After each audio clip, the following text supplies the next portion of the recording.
Ladies and gentlemen, I have LOCO, baby. Tell everybody where you grew up. All right, so I grew up in Tennessee. In a town called Knoxville, Tennessee. But coming up in Knoxville, like I was saying, I could start off here. I actually was back and forth through like Memphis, Boys Town, Wilder, and a bunch of different Taft Youth Center, a bunch of youth camp, youth prisons growing up. You know what I'm saying? So I was able to have ties with all. You know, before we even go any further, man, we were talking offline, and I got to hear that story about you beating up the people in court. The marshal. Tell me. Yeah, about the federal. that. It was crazy. Okay, I say this. I can't run this in with it. What I was saying was that. So we already had homies, because this is what got me there, right? We had homies that was coming to Tennessee. You know, bringing out of town cheap and stuff like that. You know, like coming down already migrating with my homies that put my bigger homies on, right? So anyway, I already had a lot of ties to the homeboys from LA, right? So it was crazy how this works. I go to court, I lose my trial. I go to trial, right, in the feds, I lose. And then when I lost my trial, I went ahead and banged on them in the courtroom. I beat the marshal up, the federal marshal up with the water pitcher. Yeah, on stand, when he came to put the cuffs on me, when they amended me to over to the marshals, I got to hitting him with the water pitcher in the head, slammed him on the ground like that. You know, the judge took off out the courtroom. I got the DVD on it for real. The judge took off out the courtroom. The DA went in the jury box. They hit me up with a taser a gang of times. You know what I'm saying? So we got the fight right there in the courtroom. Yeah. And what they did for me for that, they tried to put me on a little shit called diesel therapy, right, as a punishment. And then, so they were just flying me out to different places, just trying to give me as much punishment as they could. But where I landed at was Atwater, California. But see, what happened was they thought that they would send me like a Crip. Oh, this is somebody claimed Crip from Tennessee. We'll send him out here. And then, you know what I'm saying, then they'll, you know what I'm saying, oh, he's an out-of-town Crip or he's a boom, you know, and they'll end up, you know what I'm saying, somehow kind of crossing me out. But it was crazy how that went, because I ended up having a yard for the 6-0s in the California prison system, because I already had ties up there and I was already vouched for it. Yeah. Okay. Well, shit, we'll get there. Let's take it a little slow. Let's go back to your youth days, man. What was your upbringing like? Man, just like hella charges, you know, like as far as like gun charges, stuff like that, hella shootings, being through all the facilities you can think of, like Boys Town, Wilder, Taft Youth Center. Actually, that's the hardest. That's a youth prison. That's the hardest camp you can go to before prison, right? So I actually got kicked out of Taft Youth Center. Damn. And sent to the county jail to finish the rest of my time when I was 17. Yup. Yeah. Damn, man. What's it like for an active member entering those youth prisons? I mean, it's real active. Like when you go in, you're gonna have to bang. You know, it's kind of tricky, because when you first go in, you know, you might have homies all around you, but you know what I'm saying, like it might be a square bear that walk up to you and, you know, hit you with the lingo and try to see where you at with it, where you from. And your homies might just be sitting back just to see how you gonna come type of shit. You feel me? You might get banged on as soon as you come in the door, or they throw the fade out there just to, you know, might not even just ask you. You know, they might just go on and throw the fade out there to you just to see how you gonna get down, so you can either, you know what I'm saying, be food or eat. When was the first time you ever heard anything about Crips and Bloods? It's crazy, because I was always hearing about it, because like I said, my older homies, before I ever got involved, they was already banging. They was already banging because they was already entwined with the homies from up there. They already had their own thing going as older homies. They was already the ones with the movements out there, the ones that get on with it. You know what I'm saying? You was trying to get some money and shit. They already had their shit going. So just as a bystander, that shit just looked good anyway. You know what I'm saying? Like that shit just, I was already watching it. It was premeditated. You know what I'm saying? So I'd already been seeing this shit at 6 and 7 and shit. You feel me? This was the first thing that we were seeing this shit. Yeah. And you were in Knoxville at this time? This was Knoxville, Tennessee for sure. Yeah. Okay. To the best of your knowledge, who were some of the gangs that were there before Crips and Bloods made an appearance in Knoxville? Before Crips and Bloods made an appearance in Knoxville, it wasn't it was just West Side and East Side thing. You see what I'm saying? Okay. It was just that was my uncle and them. But yeah, it was an NFL. So from my hood where I'm from, it's called Lonsdale, right? So Yeah, my brother right here with me is crazy because he right here beside me right now. He just got out from doing 11 years. He been out for 2 weeks right now. Tell him welcome home, man. Welcome home. Yeah, he right here beside me. He just what up, big bro? Welcome home, man. Yeah, what's up? Appreciate that for sure, man. Yeah, most def, man. Maybe I can get you on the show in the future, man. I would love to hear your story if you're down. For sure, that's what's cracking. We'll put something together then. That's what's up, homeboy. I definitely touch base with your brother, man. And we'll make it happen, dog.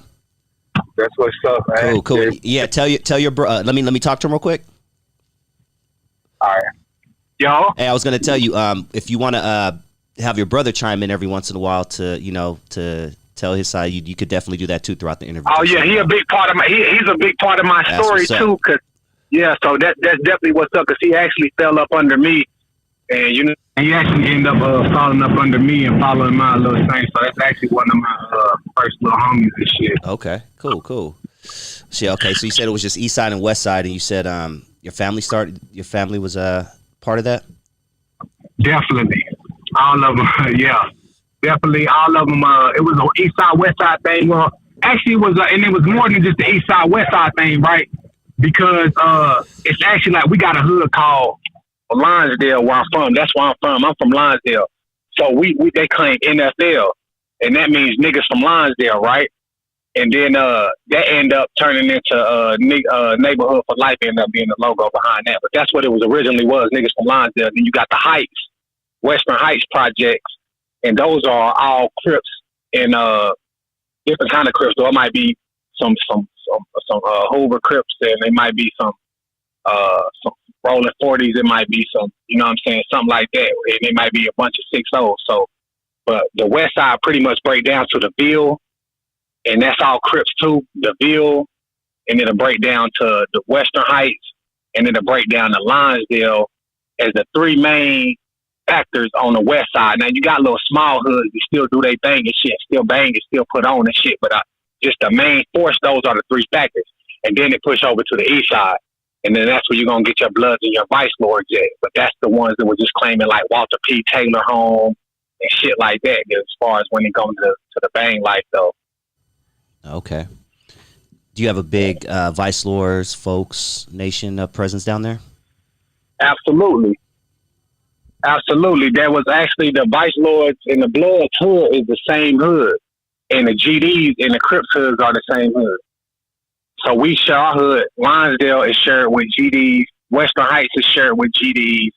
And also the Ville is shared with GDs. And then you got, but it's different sections because it's like we got like some of the biggest projects I heard in the world, kind of outside of those big ass towers in New York.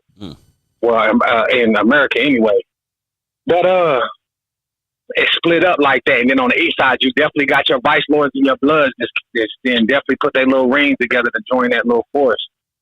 Yeah. Okay. And then like Big Pokey, he had got killed. I don't know if you heard about him. That was actually somebody that I was real close to when I was still doing prison time and shit. That name sounds really familiar.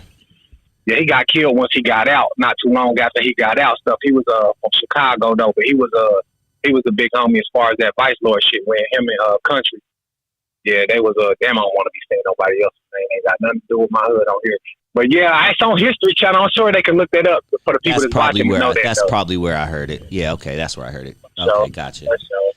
Shit, man. And when did you know what I'm saying? When did you decide to join Crip? Shit, right out shit. Whenever I was out, whenever they see me fit to come in, you feel what I'm saying? Are old enough or knowledgeable enough to come in, which would probably been in my younger teenager days. Okay. Yeah, because I was already foot soldier and shit before that. I had made the news. You can look that up too. I don't know if you might have already read about it or not. But I was on actually CNN when I was 9 and shit for holding the school hostage with a butcher knife and shit. You can look that up on Google. Damn. Now everything that I'm telling you and shit, it's all in the 6th district, 6th circuit court. And like either on appeals or either on my trial, you know what I'm saying, trial paperwork, which is all public records that you can find on there and stuff. They talk about all of that shit. Okay. And they even talk about giving me gang enhancements as far as the roller six and shit like that too. Because I got enhanced too for that. But yep. Damn, hold on. We can't pass that story up. You were 9 and you held up a school with a butcher knife? For certain. Damn. Talk to me about what happened that day.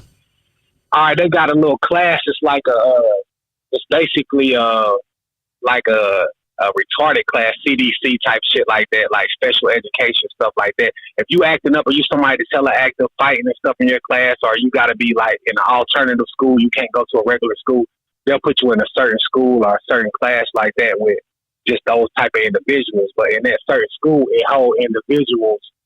It varies from the age range of 9 to like graduation age. So, I was in there and, basically, the older kids wasn't no smarter than the younger ones. You know what I mean? We might catch a cheer here and there type of shit. So, we started scrapping up with the knife and shit like that coming to school. And teacher wasn't intervening and shit. So one day we just went in there, you know what I'm saying, threw everybody a party in the classroom and locked the door and shit. Everybody held stand with their knives and shit like that to make sure nobody got out while we got our lick back type shit. God damn. Okay. Damn, man. That's just a lot to take in, huh? Yeah, man. Dog, it is, man. And then, right. So I'm just glad you're here today to share your story, man. Real talk. All right. Well, let's talk a little bit about, what I'm saying, your time behind bars, dog. If you could put a number on it, how many years would you say you've given to the system? Well, we ain't gonna count juvenile, or we are gonna count juvenile. Shit, I would say the whole thing, man. Yeah. Man, to be honest with you, this was so crazy. I think I'm gonna let my boy. How many years? 32, probably. You said 32? No, I'm 30. My brother was talking. Gotcha. 32, probably.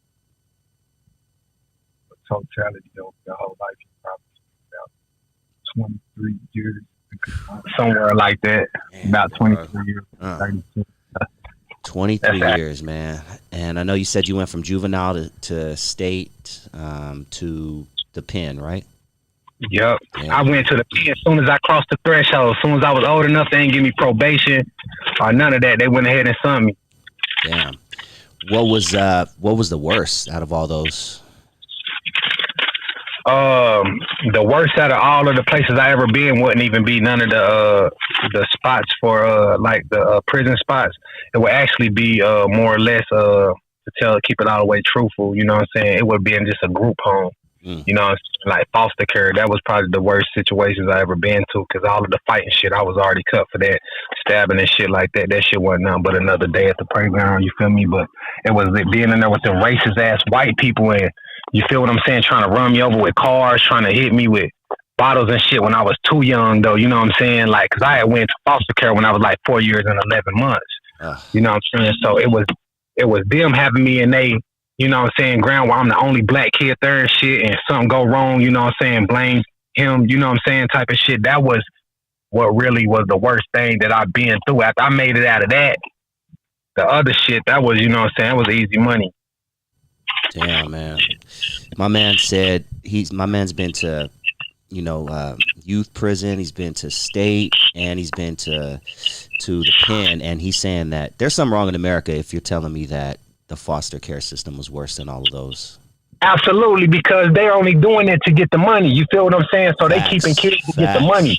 Yeah, they don't give a fuck about you, and then they get allowance for you and shit, but they'll keep you busted and shit like that. And then if you black, and there's some people with agenda, because like it's no difference. I say it like this too, like it's no difference from, you know how like most of the prison guards, they ain't nothing but some KKK in uniform. You know what I'm saying? Just a modern day of saying put the badge on instead of the sheet.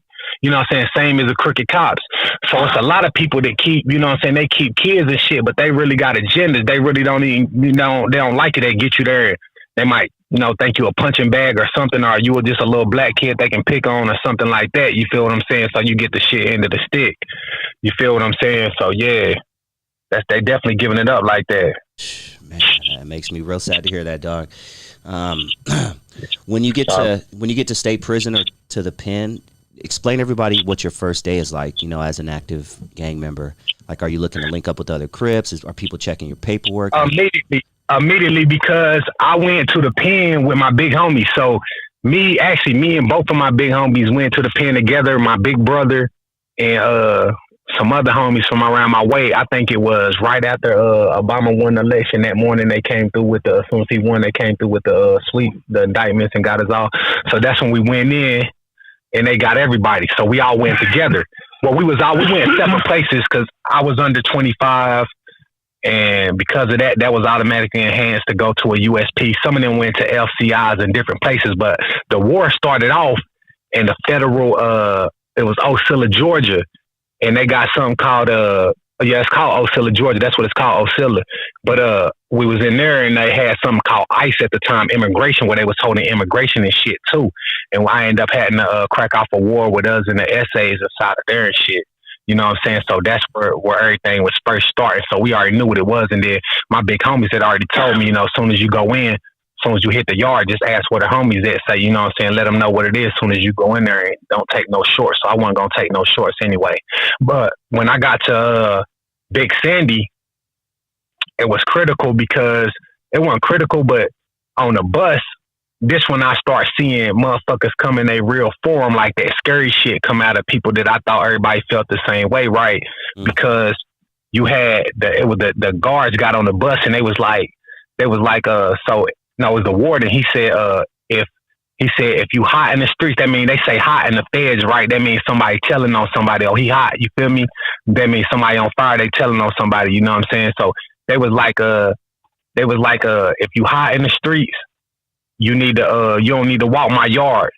And if you walk my yard, you need to make sure you get you a knife. You feel me? And then he was like, your life is worth a soup on my yard. So if you fit for the yard, get you a knife. If you ain't fit for the yard, get you a knife or don't walk my yard. He said, but if you know that you hot, right? He said, because I don't want none of my guards getting killed and caught up in y'all bullshit, right?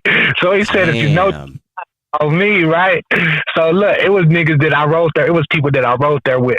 I don't know my language on here or nothing. How I'm supposed to be giving it up. If you want, homeboy, it's all good. All right. So it was niggas that wrote there with us, right? So boom, they was, you know, chopping it up on the way. You would think everybody, you know what I'm saying, is mutual. Plus this, like I said, I was 18, you know, tripping over 18 when I went into the feds anyway. So this is my first time going to the big leagues and shit. But anyway, when he told everybody stay on the bus if you hot or you know you ain't straight, the same motherfucker was chopping it up with me. You see him just like everybody getting out the bus. They're like, damn, where Joe at? You feel me? Joe ain't walking. You feel me? They staying on and shit. And then when I hit Joe hot, then the motherfucker. Then when I hit the yard. Actually, I went there with it already on lockdown. They just got on the war, so I just went into the cell, met one of my homies in the cell, and we got the conversion and shit. He was just catching me up on everything. You know what it is. You know what I'm saying? Like, start sharpening the knife. You feel me? Yup. Damn, man.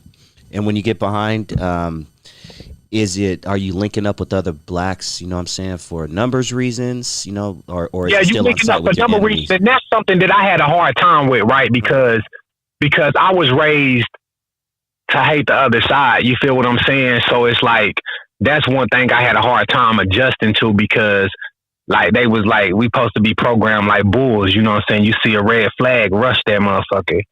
So when I got to the feds, it was like, I'm coming down, like they coming up to me like they my homies, and I'm like, ain't no motherfucking way in hell we shaking hands. You feel me?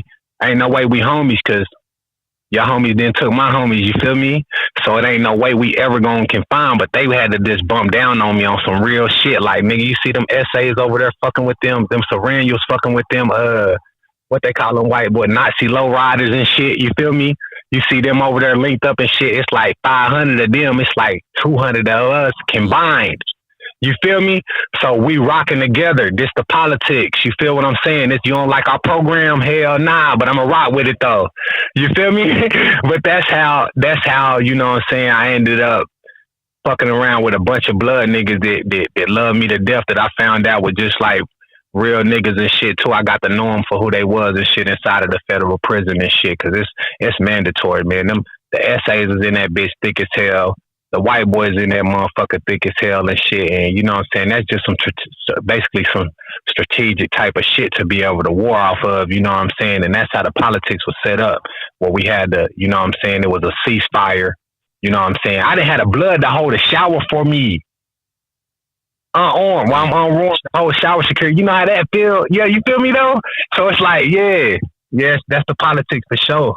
What's the worst thing about being locked up in state pen or in prison? Yeah, just not having. What do you say? This some shit like that. The worst thing is just, I would say, not having control. You feel me? Like being controlled. You know what I'm saying? Like being controlled was the main thing to me. Not being free, not being staying humble, like not getting life in it. To know that you might get life every day. Damn. You feel me? Yeah, you know what I'm saying? Like that shit. Cause my little brother actually, he did you kill the CO in there? Yeah, he died. Yeah, he killed the CO in the state pen. And he got more time added to his time for that. The one you were just talking to and shit. Yeah. Oh, okay. So yeah. That's crazy, man. Yeah, I'm gonna definitely would love to get him on the show in the near future. So I'm gonna have to, stay in touch with you. But is there anything that your brother wants to add to that? Oh, you wanna say anything? Let them know who you are. Where you know what I'm saying? Yeah, go for it, man. What's your name first of all, bro? Say the tag name. Just try me. My name, try me, G. Nice to meet you, homeboy.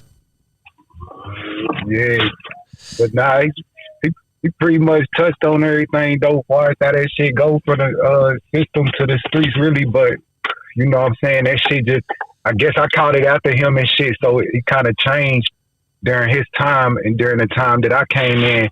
Me and him caught each other at the ass end, whereas like he was coming from the feds and had finished his state time.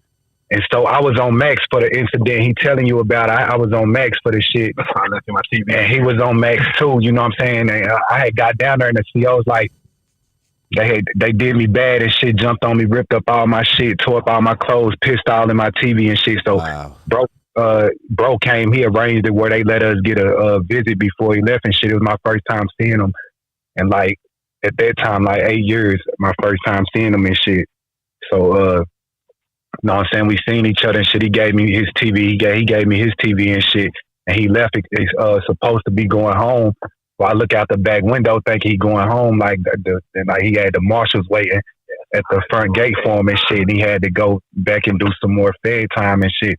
So it's like a bittersweet moment type shit. You feel me? Like I'm seeing you, then you leave, and then it's like I'm happy for you, but then I'm feeling like, damn, we finna depart again, but then you ain't even going nowhere because you're going back into another fucking cage. You feel me? Damn, man. Before I let you go, dog, can you, because since you're fresh out, what was your experience like with this whole COVID thing behind bars? Oh, it was scary. It was the most scariest feeling in my life because, and like my brother can tell you, because like I used to call home and tell him, because in prison you forced to be a tough guy. You can't grieve for nothing when you lose people.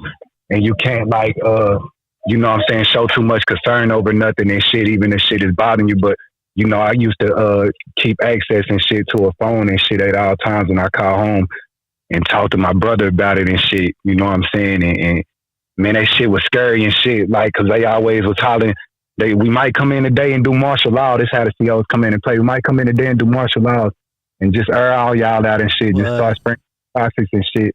You know what I'm saying? Just playing games like that, like that. They'll cut the heat on, like it'll be cold outside. They'll cut the air all the way up to the maximum and freeze you out. You know what I'm saying? It get hot. They cut the heat all the way up. You know what I'm saying? People getting sick. They just letting them drop dead around them and shit. Like people die from cold. They trying to hit them with the Narcan like they overdosing and shit. And it's fucking their lungs up. Like one person, my homeboy, actually went brain dead from the shit and was fucked up where they did him like that. And it was a scary feeling for me. I ain't know was I gonna make it out and shit, in time before like the world end type shit. Yeah, damn, man.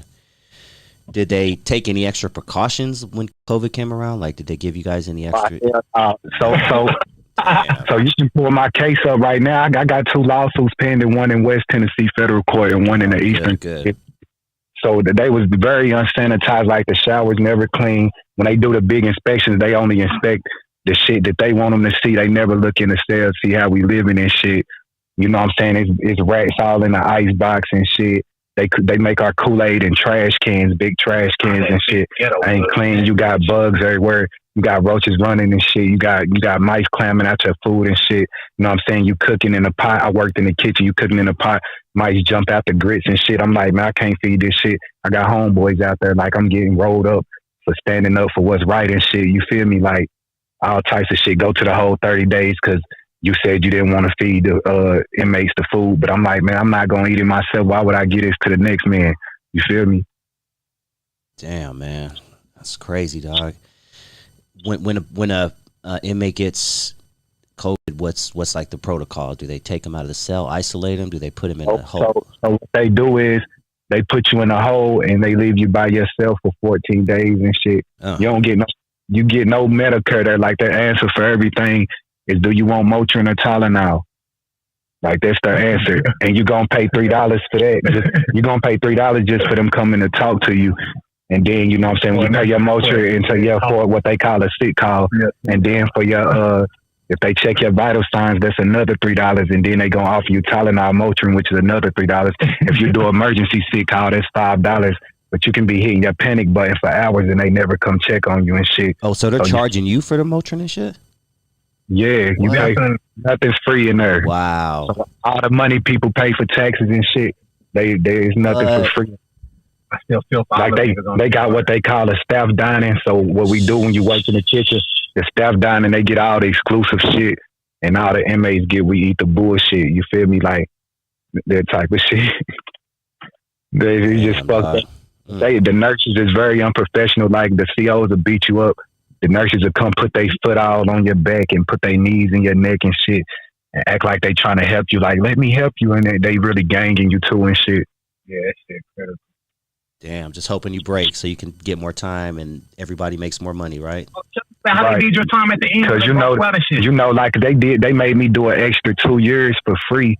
What? And I did, yeah. So I did it. I did it as part of my lawsuit that's pending. It's public record. So I did the extra 2 years. So then this time when I was supposed to get out, they held me for an extra 2 weeks, talking about that I had to do 2 more years, and they were trying to hold my people. Had to go doing all types of podcasting, go live my people way in New York and all in Tennessee and down this way and shit.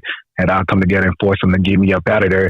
So the day I was leaving, they didn't even tell me I was leaving.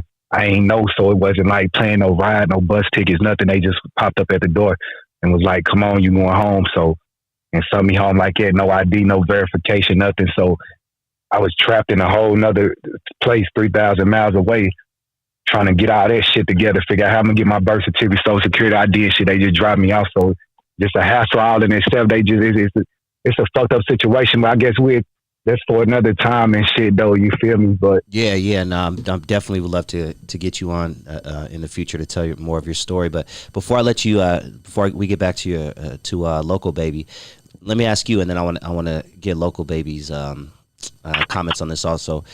But do you think that, and I'm pretty sure I know the answer to what you're going to say, but do you believe that prison is modern day slavery? Absolutely. Absolutely. We work for 17 cents a fucking hour, and then they take your money from you anyways. You get what they call state draw, where they pay you at the end of the month, and then they take it off from you anyway, say because you owe restitution.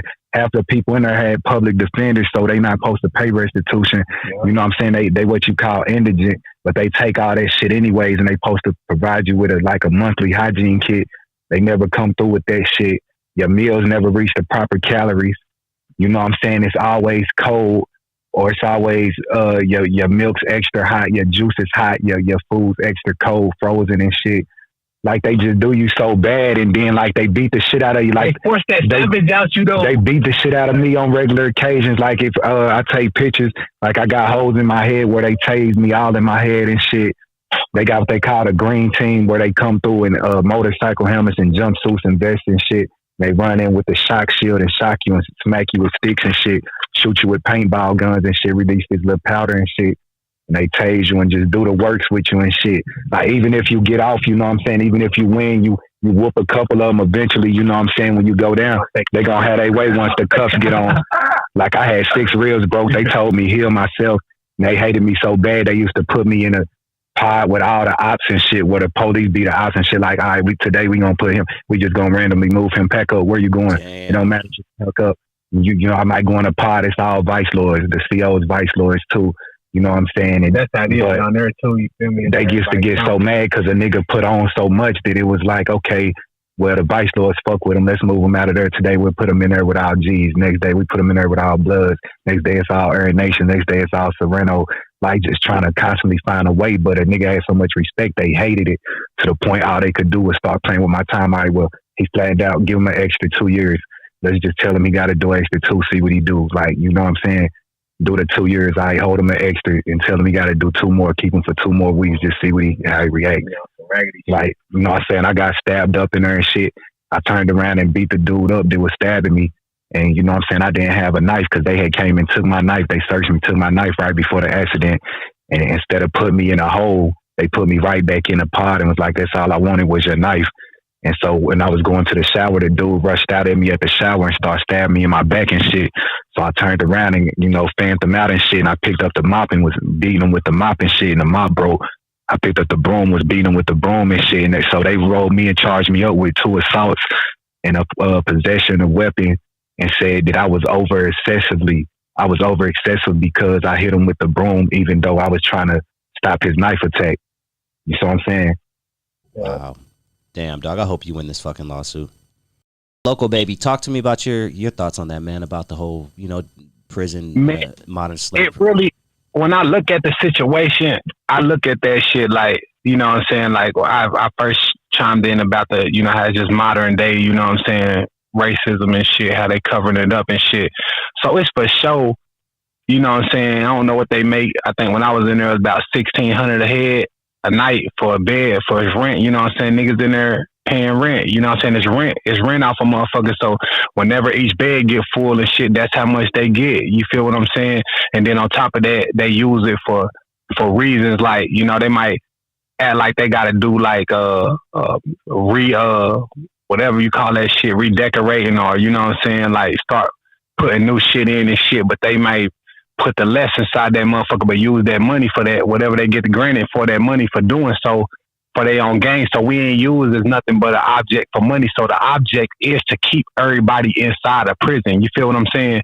That's why at this day of time, I be trying to tell all my little niggas and shit, you know what I'm saying, like, about even on the streets. Y'all don't own the street corner that y'all banging for. That's a white man shit. Y'all don't own the projects. He's renting this. You know what I'm saying? And collecting money off of everybody that stay here. All this shit that we gonna die for and shit on a day-to-day basis and shit. We need to own some shit out this motherfucker and start getting money our damn self and start doing shit where we can have our own shit, or we got people in place and shit. You feel what I'm saying? Like, start having motherfuckers that go be lawyers and doctors and shit, but really just on some, get motherfuckers in the political field. Don't look at them like they square or they ain't from where you from and shit, because they ain't just out there banging they Section 8 section of the town, you know what I'm saying, all day long and shit. Let them niggas go, put you in power, so when you get pulled over, you might get a break, nigga. If you get caught with that strap, you feel what I'm saying? You got somebody that actually know you, you know what I'm saying? Because the odds is all against us. It's designed to keep us in the inside. You feel what I'm saying? Because that's how they get their money. You feel what I'm saying? With commissary and shit. Then, like in the feds, everybody in the feds, they got a shit called Unicorn 2. They make the motherfucking all the clothes for the army and shit. They suits. Yeah. They make all that shit working for pennies though. You feel me? Wow. Like working for nothing but suiting them up though, giving them gears of war.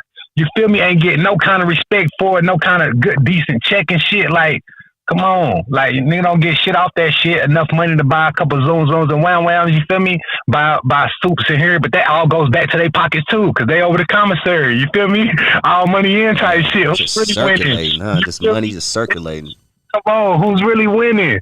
They got the great advantage because niggas scared to really think strategically. You feel me?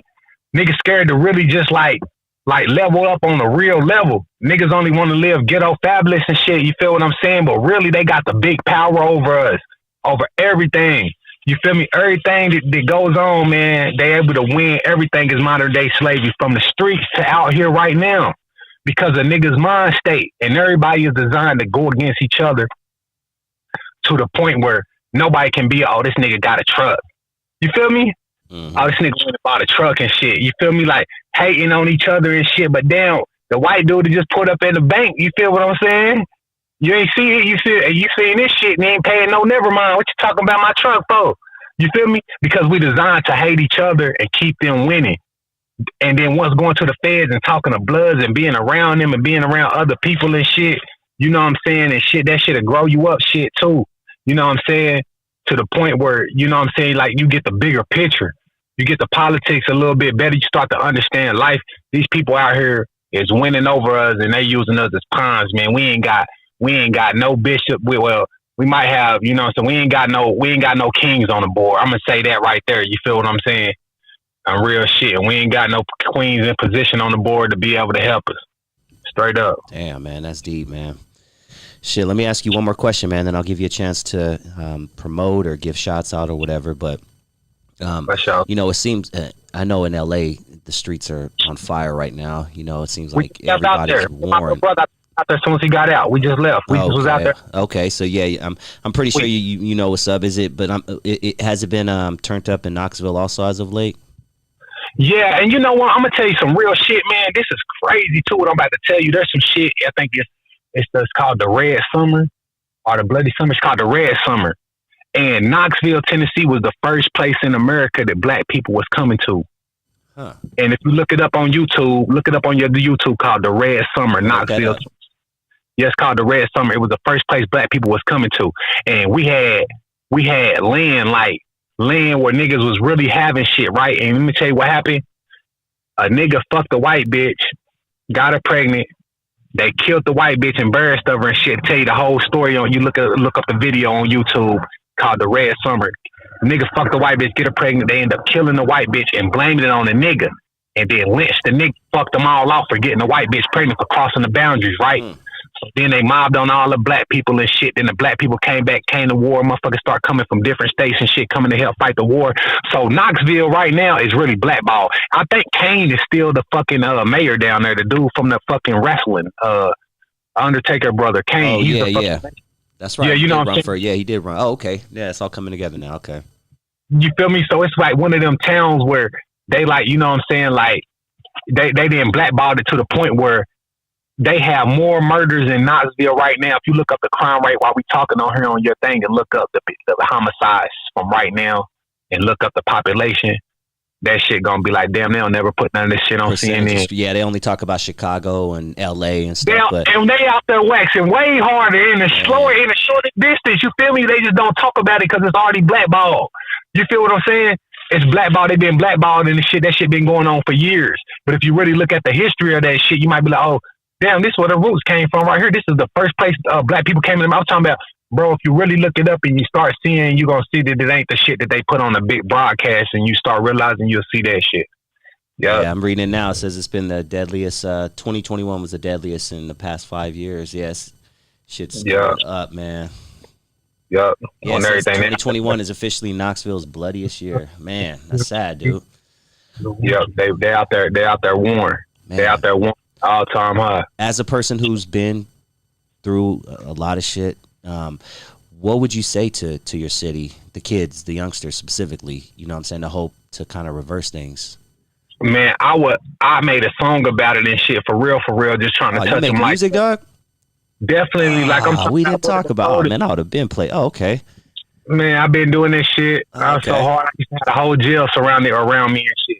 Everybody, that motherfucker coming there to listen to me do that shit. You have anything on YouTube I can look up while you're talking? Not really. Some old videos on there. I got some old videos on some hype shit, but ain't no real message in that shit and shit. It's all good. I can email you some shit when we get out there. But please do, man. I'll play it. I'll put it on the podcast when I post it. But man, if you could talk to the youngsters of your city, man, what would you say? And tell me about the song that you wrote. That was just basically telling them, you know what I'm saying?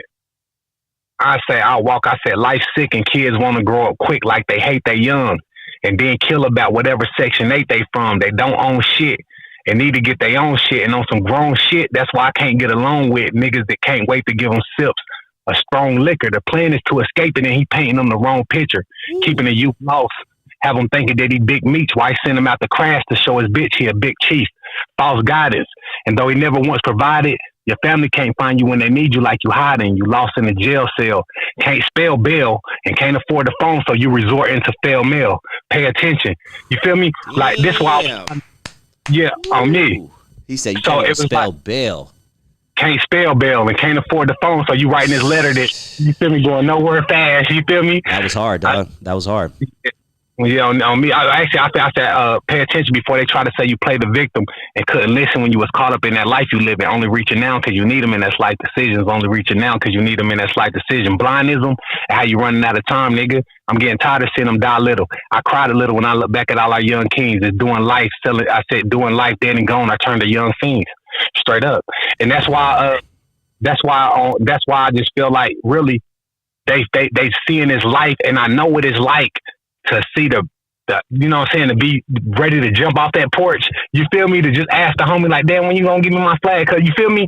Like just ready to just like start warm, but they don't know no better. They don't know that you ain't doing nothing but going over here and killing another nigga that's just struggling just like you struggling. That's growing up angry at the world too. You feel what I'm saying? You ain't doing nothing but just like you going back and forth, and then you'll rather kill. You feel what I'm saying? Like you'll rather kill something and lose your life, or send somebody out to do something just to say you the big homie or something like that and fuck somebody's future off, than rather like to start building when we can have something in our future to be legit. So my message to them is to be they self. You know what I'm saying? How they say each one teach one. I got a little thing I'm working on called Signature Move. And I want that for everybody to make everything their own thing. I don't give a fuck what it is. If you mix Jello with your rice today, that's your signature move. If you walk barefooted for the people in Africa that ain't got no shoes today, that's your signature move. You feel what I'm saying? And whatever you do, I be wanting people to do their own shit, live their own life. Don't follow in the trends, because half of the people they following ain't even cut like that. I watch my big homies get into the feds and get on Tennessee times. And the Fed, they got state time, gang time and shit like that. Y'all tell me to go in here and ask for the homie. As soon as I walk through the door, that's the first thing I do. But then I get word, I'm asking around like, nah, he is down there. Oh, you talking about the nigga on Tennessee time? You didn't jump on Tennessee time. You scared of what might happen on Bang time. You feel me? They don't gotta follow in this light. You feel what I'm saying? They don't gotta follow in this light. They can just back up, do their own thing. Nigga, play football, play basketball. You know what I'm saying? If we ain't got no opportunities, ain't no NBA team down there, ain't no NFL team down there, ain't nobody to show your talent to down there. Get the fuck out that motherfucker. Go somewhere, roll the dice. You feel me? Every time you take that ride at night, you rolling the dice anyway. You feel what I'm saying? And I know some real niggas that feel the same way. Like, shout out to my nigga Warlock. He got a book. His real name is Jefferson Lacey. He was one of the original founders of 6-0 Crip. You feel me? Still doing feds for bank robberies back in the early, you know what I mean, late early years and shit. You know what I'm saying? My nigga Bobby Banks, Big C from fucking Little Rock, Arkansas. He started 21 Wolf Street down at the Crip set down there. He was on the one I was banging in Little Rock and shit. That's the homeboy. Yeah. That's my cellar. I was in there. You know what I'm saying? Speedy Lane, him and Peabody from the Denver Lanes and shit, real niggas and shit. Shouts to them and shit too. Hope them niggas, their cases coming through and they able to, like, you know what I'm saying, start getting ready to get up out of there. And yeah, man, baby Luke from Harlem 30s, all of that, man. I wish y'all home. Missing y'all, you feel me? I wish y'all home. They got a real message and they real strong, you feel what I'm saying? Like, even way above me with the intelligent level on how to move the community. You know what I'm saying? That's why they keeping them. You know what I'm saying? But I wish and I pray all my niggas home, though, straight up. Yeah. Yeah, man. Yeah, you got to send me some music after this, man, because I know you got some deep shit. Yeah, tell everybody where they can find you, and if you want to promote your music or anything else, go for it. And you can even ask Try Me if he wants to give any shots out also. All right. Y'all ask cuz. Let me just say this, and I'm going to pass on the phone.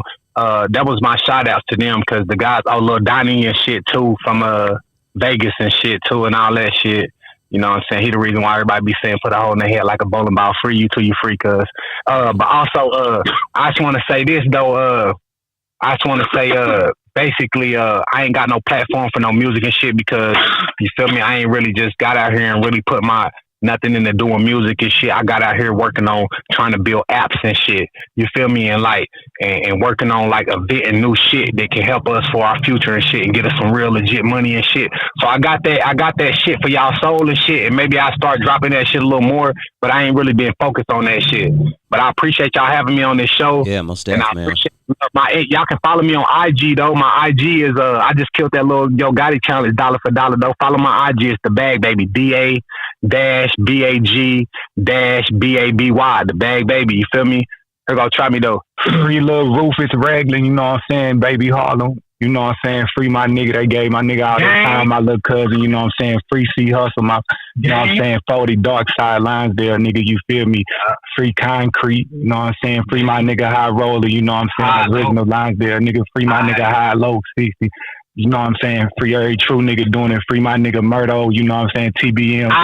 The Boogie Monsters. You feel me? Free my nigga Shice, bro. Free the whole Shice gang. Y'all already know what Shice, nigga. A whole lot of Shice shit. You know what I'm saying? Nigga, LOCO, he done fell back off this little rap shit and shit, but he still the hottest thing doing it and shit. But I'm on my shit too. I'm coming soon, man. Try me LOC, bitch. Yeah. And I want to tell you something too, though, for you personally too. Yeah. Go ahead real quick. Say that real quick. I want my thing. Free Frederick Braxton, man. Headbuster Fred, man. Original UG nigga, man. From Cali to the Ville, man. My motherfucking nigga. All right. So hey, I appreciate you hosting a platform for shit like this too, though. Yeah. You know what I'm saying? Because you feel me, like just to be able to, you know what I'm saying, that shit, you know what I'm saying, like mine is drinking and you feel me, and thank you, smoking and whatever else a nigga do to get some little relief and shit. You know what I'm saying? That was a good little counsel session. You feel me? I appreciate that, dog. I appreciate that. Thank you for tuning in to DustyVisionTV. Please hit that like button if you have not already. And if this is your first time joining the channel and you like what you hear, please hit that subscribe button. And if you enjoyed this video, you just might appreciate this bonus clip I'm about to play for you right now.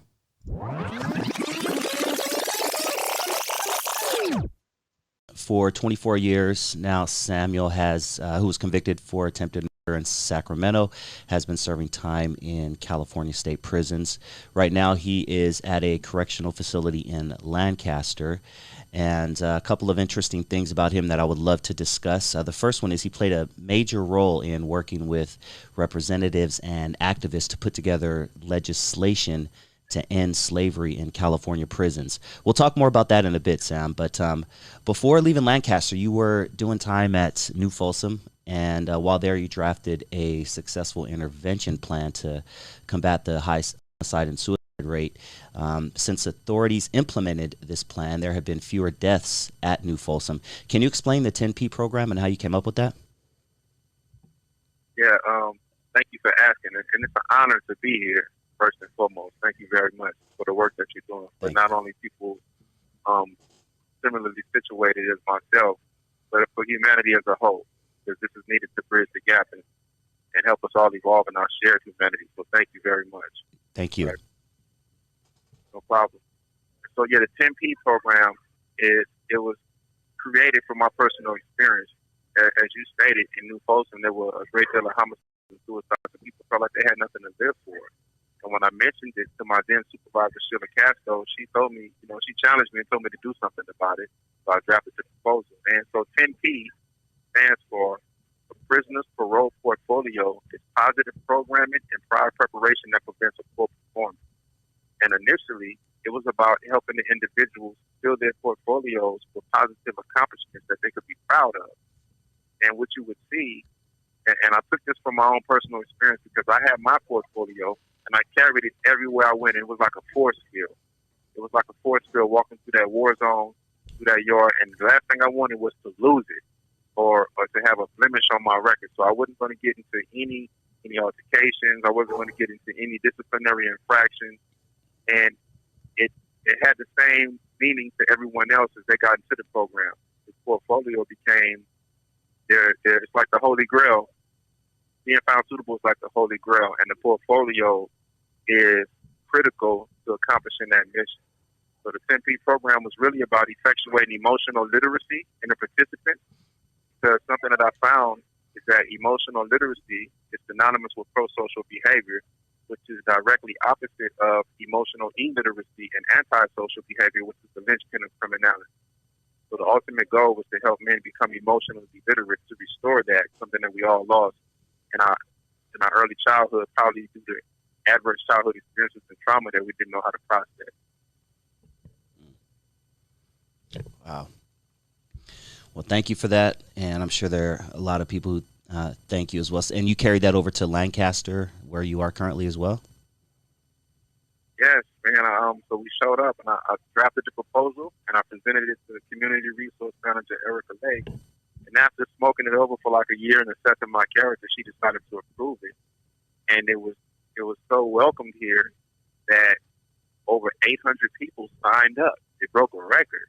And it now has a 10-year waiting list just to get inside the program, which is indicative of the fact that, we need to spread it to as many institutions as we possibly can, which is ultimately one of the goals. And so the 10-piece system, quickly, I'll just tell you, the 10-piece system is seminars, workshops, activities, and groups. So we have the Boys to Men workshop, the Life Empowerment Group, the Parole Preparation Workshop, the Survival Offender Mediation Seminar, and the Brain Project. All of these are components of the 10P program that the participants transition through, and it targets key aspects of their lives. Like the Boys to Men workshop may deal with peer pressure, time management, setting educational goals, and cell phone addiction. Whereas in the Survival Offender Mediation Seminar, it's more restorative justice based.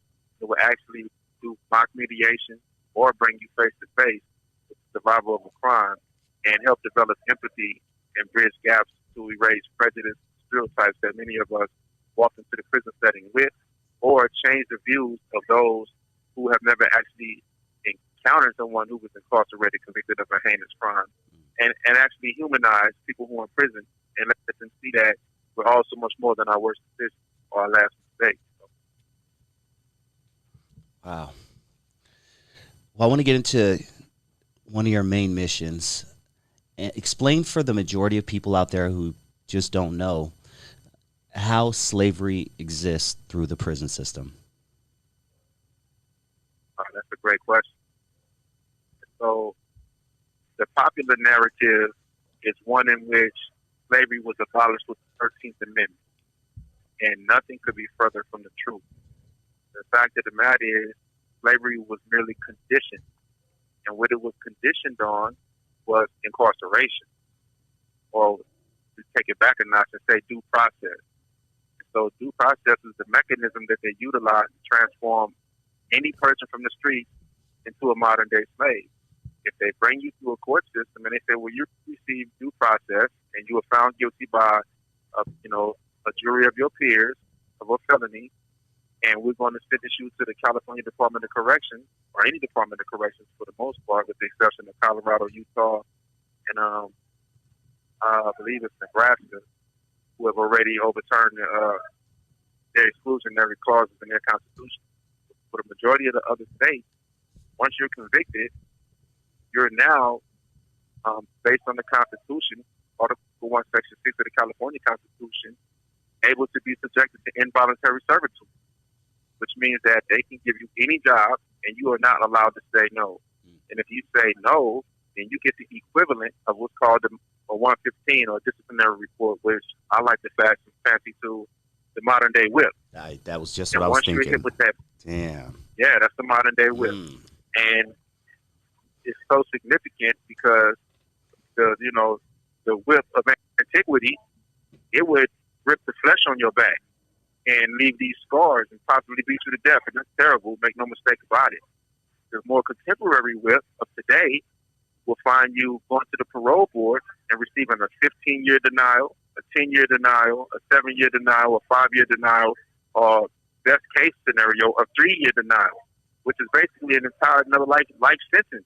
This call and your telephone number will be monitored and recorded. And so this is what involuntary servitude looks like today. You have men and women working inside of these prisons who are not getting paid, or they're getting paid 8 cents an hour, or sometimes like 10 cents an hour, to do jobs that keep the prison standing. That without these jobs and without these laborers, the prison system couldn't function the way it does. And the people who are really benefiting are not the public. It's not about public safety. It's not about rehabilitation. But it's really about lining the pockets of the private prison corporations and their allies that are responsible for passing tough-on-crime legislation all throughout the nation. But it's floated as public safety and just deserves for people who committed crimes. But really, you're taking an already traumatized group of people from marginalized backgrounds, traumatizing them more, destroying their communities, and filling the coffers of corporations who benefit from the prison industrial complex. That's what it looks like today.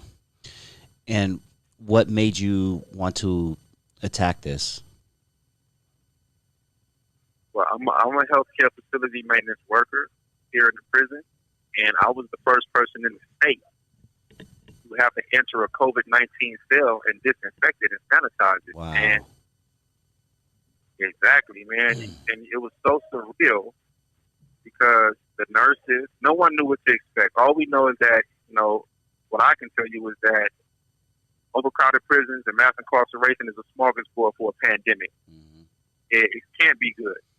With us stacked on top of each other, with us having recycled air inside these buildings, with inadequate PPE. So when we talk about a pandemic, because I like to study history, I thought about influenza 1919. I'm like, oh my God, it's about to happen during my lifetime. Mm-hmm. So I was terrified, but I have this job. I'm a frontline worker. And the nurses and everyone rushed this guy out. He was on life support. They left the machines plugged up and whizzing inside the cell. There was bodily fluids inside of the cell and dirty, underwear and everything inside of the cell. And they just ran out. And I was tasked with going in there to disinfect these machines, to unplug everything, to clean up behind this guy, to get the bodily fluids up. And I didn't know what to expect. So I did it. And there was another incident where a staff member tested positive and had to go clean that as well. But I didn't want to continue going to work and risking my life for 35 cents an hour, versus COVID-19. And so I told my supervisor, like, hey, man, this call and your telephone number will be monitored and recorded. I would like to take some days off, and first they thought I was joking, so they laughed at it. But once they seen that I took a couple of days off, then they told me, no, you have to report to work. You have to do this job. You have to go risk your life. You know what I mean? And when I told my wife, she was terrified, of course. And we were already members of the About Slavery National Network that's striving to get this same feat accomplished in like 30 states throughout the nation. And so with that, we decided, well, it's time for us to spearhead the movement here in California. And per encouragement of my wife, R0LLN, I wrote the amendment to the California Constitution. I mailed it out to her.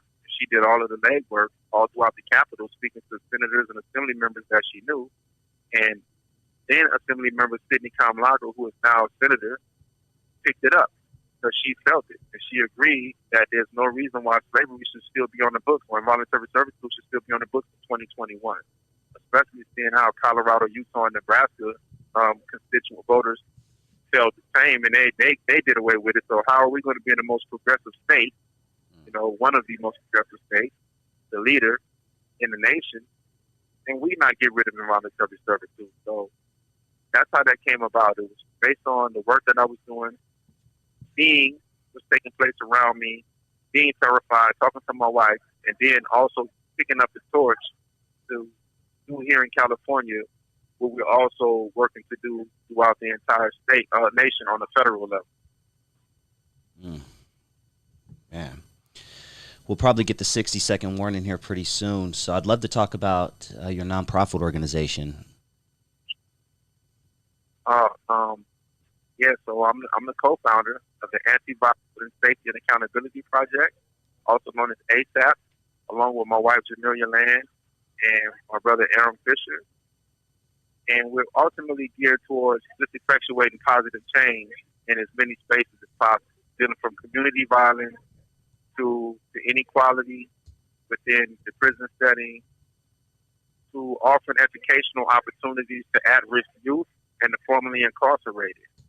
So my wife does a great deal of outreach for people who lose family members to police violence and gun violence in the community.